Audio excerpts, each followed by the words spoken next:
वालेकुम। जिनकी तारीफ खुद रब काबा करे, उन पे उंगली उठाना गलत बात है। हाँ, गलत बात है।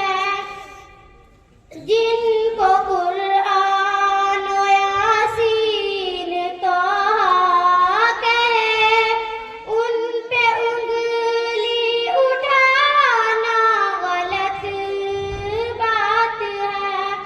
हाँ, गलत बात है। शाबाश। चांद से खूबतर है रुखे मुस्तफा, उनको देखा तो ये आयशा ने कहा,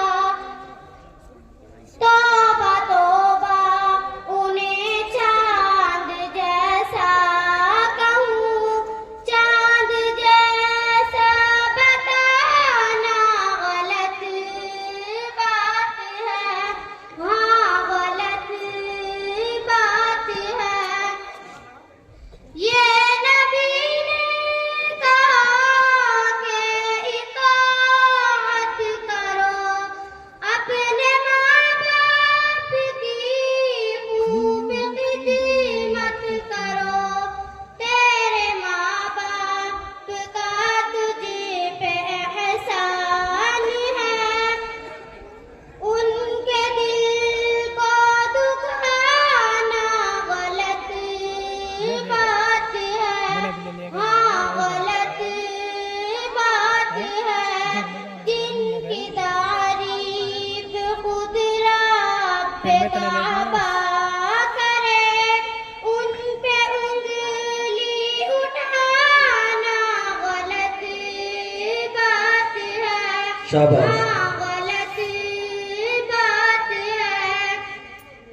आयशा शाइरा है, अदीबा भी है, मोमिना है, नबी की उमेरा भी है, ताहिरा है, नबी की वो ज़ौजा भी है। उन पे उंगली उठाना गलत बात है। हाँ, गलत बात है। आबादी चला मैं कशी के लिए, मैं कदा नबी का सभी के लिए। इश्क सरकार से जाम खाली अगर